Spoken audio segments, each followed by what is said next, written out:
Hola a todos. Nuestra especie pasó de cazar y recolectar a cultivar y criar de manera paulatina hasta que eso que llamamos agricultura inaugurara la era del Neolítico. Sin embargo, la arqueología nos ha indicado que su eclosión no fue un evento único ni simultáneo, sino que apareció independientemente en diferentes puntos y épocas. Diversas poblaciones no relacionadas entre ellas se darían cuenta de que no era necesario seguir los ritmos y los lugares de la naturaleza, sino que podrían recoger las semillas de algunas plantas, disponerlas en un espacio con suficiente agua, pues cerca de alguna cueva o refugio natural, y dejarlas crecer. Nos ahorrábamos así buscar alimentos. Lo que está claro es que pasó lentamente y con toda clase de pasos intermedios. El estudio de las domesticaciones de las especies agrícolas nos ha dado muchas pistas sobre el nacimiento de la agricultura y, por ende, de la historia de las civilizaciones. El pionero de este estudio fue el ruso Nikolai Vavilov, prestigioso botánico al que le debemos el establecimiento de los primeros bancos de semillas. Vavilov postuló que cuanto más antigua fuera la domesticación de una planta, más usos tendría en la actualidad, y que en los lugares donde se domesticó deberían existir más variedades silvestres de ella. Gracias al trabajo de Vavilov y sus viajes por los 5 continentes, se pudieron identificar muchos ancestros de especies cultivadas que han servido para mejorar lo que sembramos actualmente, así como para desarrollar variedades nuevas y dar de comer a mucha más gente, que al final es de lo que se trata.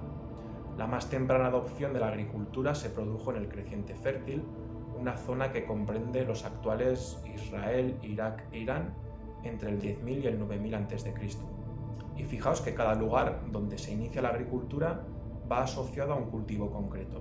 En este caso, la primera especie domesticada que fue a partir de una hierba silvestre fue el trigo, al que siguió la cebada y legumbres como la lenteja, los guisantes y garbanzos. Parece que estos se domesticaron ya que eran especies que acompañaban como malas hierbas al principio a estos cultivos.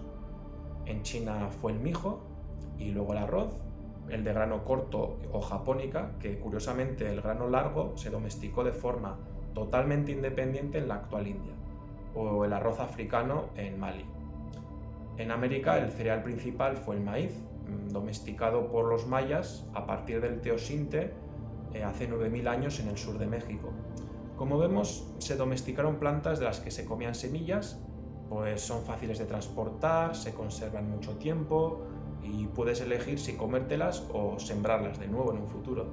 El problema es que la domesticación, buscando cada vez granos cada vez más grandes, implicó aumentar su contenido de hidratos de carbono y disminuir el de proteínas. Por ello, pasar de cazador a agricultor implicó un cambio drástico en la dieta.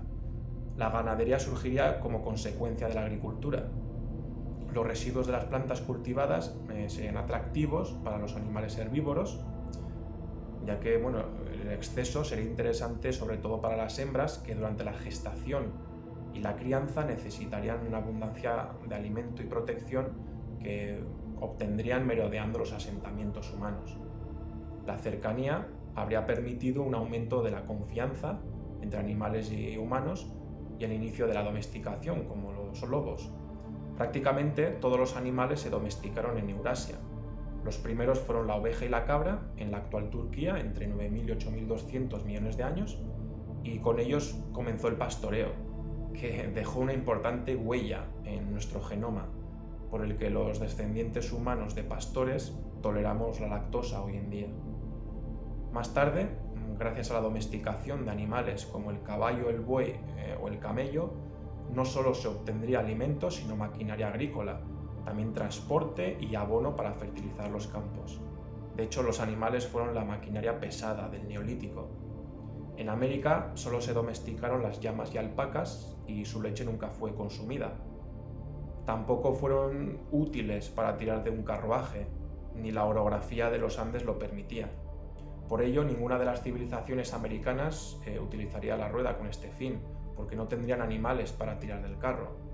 Al final, esto supuso un avance significativo para la civilización occidental y china frente a la de Australia, América o África, que explicaría que milenios después fueran barcos europeos los que conquistaran el mundo y no al revés.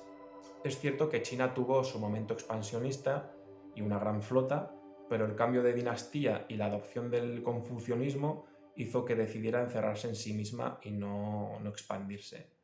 Hasta ahora. Pero esto es motivo de otro vídeo.